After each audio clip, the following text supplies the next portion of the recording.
Welcome to the 6th Annual Toronto 3D TEE Perioperative Echocardiography course. This lecture is on the mitral valve TEER procedural imaging on the GE E95 platform. With regards to disclosures and conflicts of interest, I have none.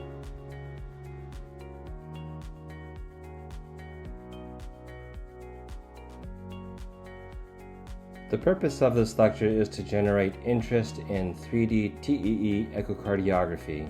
It is to familiarize 3D TEE imagers with the GE Vivid E95 platform. It's meant to familiarize imagers with the mitral TEER tools and workflows, while reviewing the knobology in the context of that workflow. It is not intended for certification or the transfer of expert knowledge.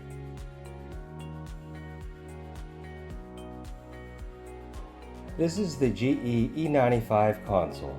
For a review of basic 3D knobology, please review the knobology lecture in this series.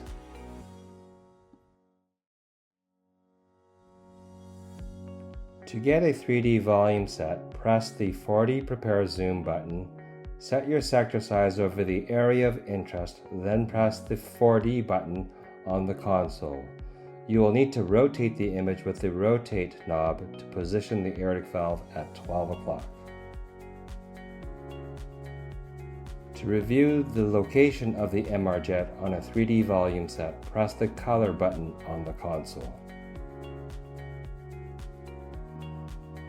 To interrogate the 3D volume set, press the Flexi Slice button on the LCD screen. Optimize the image orientation by grabbing the image and rotating the image using the trackball. You can also align your crosshairs with the trackball.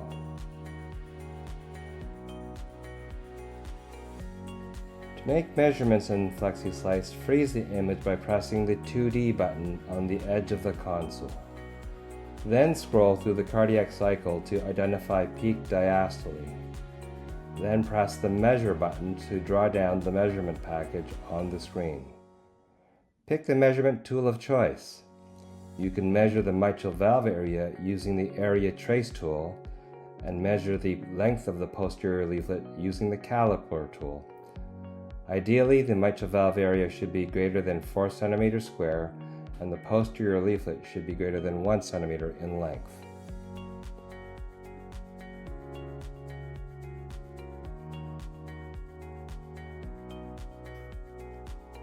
Vascular access and transeptal puncture. A catheter is inserted into the femoral vein in the groin and advanced to the right atrium. It is normal to follow the catheter in the bicaval view. It is helpful to use the multi-D view to see the bicaval view and the aortic valve in the short axis concurrently. The multi-D button will by default generate a 90-degree orthogonal view on the right. You can use the trackball to line up the cursor to your area of interest, and you can use the angle button to optimize the plane of imaging on the right screen to better represent the aortic valve short axis view.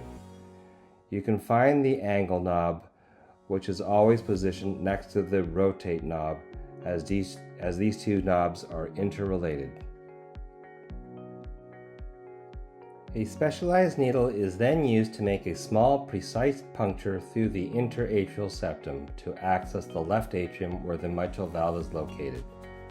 The ideal site of septal puncture is mid-septal in the bicaval view and posteriorly in the mid-esophageal aortic valve short axis view. Puncturing too posteriorly will cause a pericardial tamponade, and puncturing too anteriorly will potentially puncture the aortic valve or the aorta. You can use the trackball in the multi-D window to follow the tip of the needle and its tenting. Once the ideal septal location is located for puncture, puncture height is determined by viewing the image in the 4-chamber view. To get a dedicated 4-chamber image from the multi-D view, press the 2D button on the GE console. In the 4-chamber view, freeze the image and make a measurement of the tenting height to the mitral valve annulus. Ideally, you want your tenting height to be approximately 4 to 4.5 centimeters above the annulus. In this image, press the freeze button and then the measure button and identify the measurement package you want to use. Set your sector or your cursor on the tip of the needle and drag a line down to the mitral annulus using the trackball.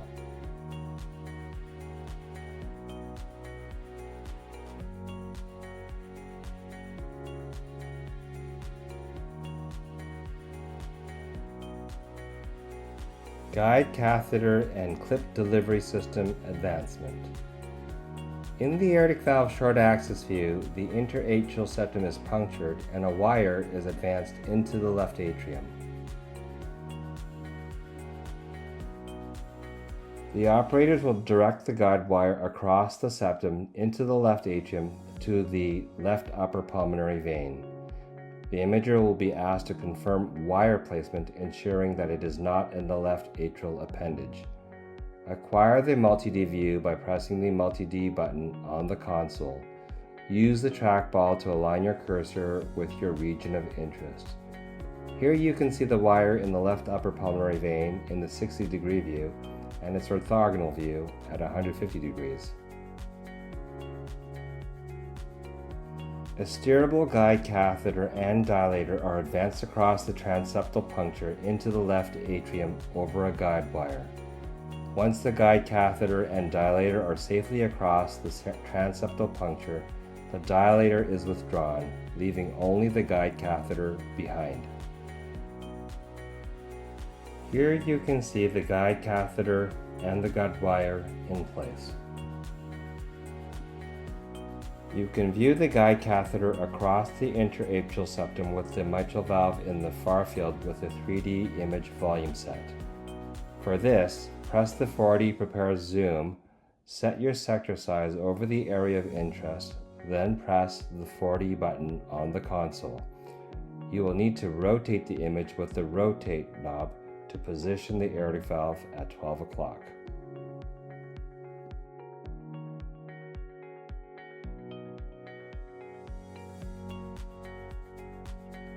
The clip is positioned above the mitral valve, typically with the arms opened and oriented perpendicularly to the line of coaptation, where the valve leaflets meet. This step requires careful steering and alignment using TEE and fluoroscopic guidance to target the specific area of regurgitation. Acquire a multi-D view by pressing the multi-D button on your console. Use the trackball to align the cursor with your region of interest, namely the tip of the mitral clip.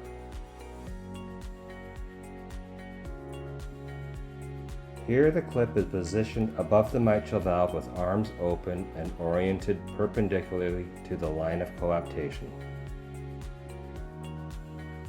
At this point, it is good to check your orientation to see where you are using a 3D volume set.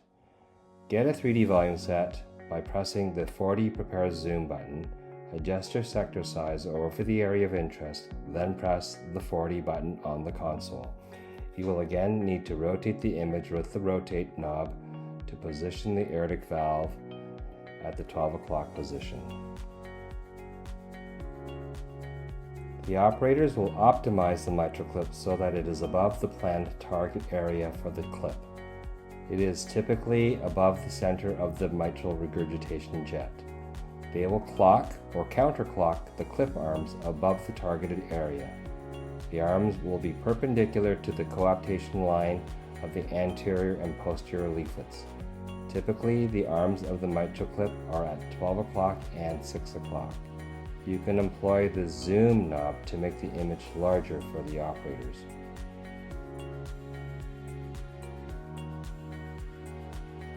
To get back to the multi-D view from a 3D volume set, press the multi-D button.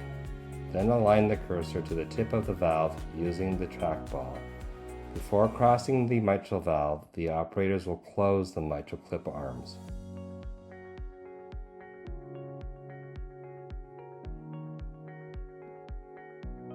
Now that the mitral clip arms are closed, the mitral clip delivery system will be advanced below the mitral valves.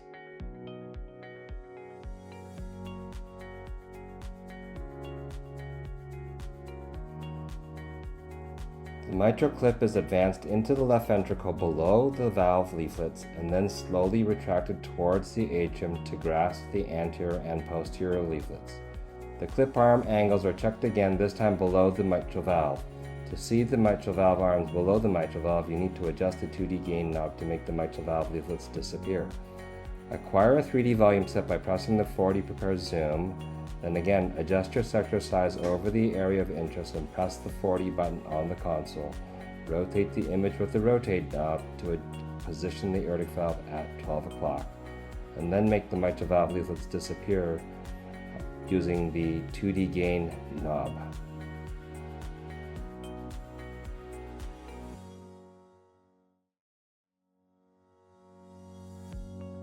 Leaflet insertion is confirmed with TEE. Once the operators are satisfied, the grippers are dropped and the clip is partially closed to secure the leaflets. This is done in the multi-D view. Here, with the grippers dropped, you can see good leaflet insertion and good gripper bounce with systole.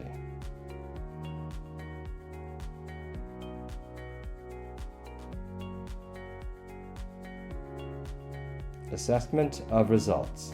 After securing the leaflets, the procedural team assesses the reduction in mitral regurgitation and checks for any potential mitral stenosis using color Doppler and pressure measurements. If the results are not optimal, the clip is reopened and repositioned, or an additional clip is placed. This particular mitral clip was opened and repositioned.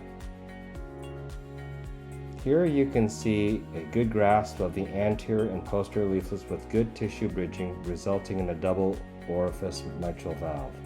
Again, for the 3D volume set, press the 4D prepare zoom button, adjust your sector size over the area of interest on the console, rotate the image using the rotate knob, and then position the aortic valve at 12 o'clock.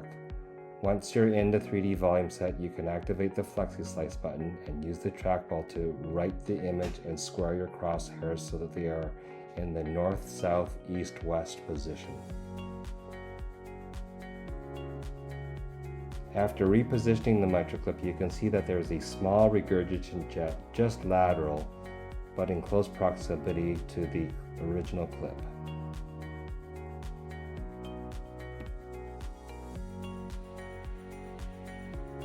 A second mitral clip was placed laterally to the first clip to extinguish the mitral regurgitation jet with a satisfactory hemodynamic result.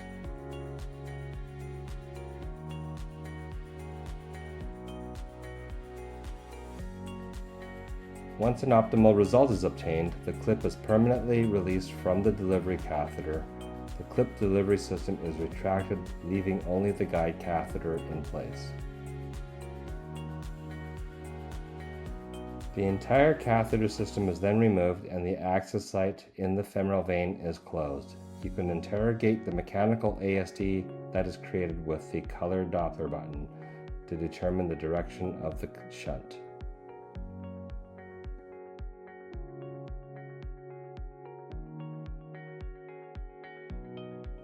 In this image, you can see a flail medial commissural leaflet.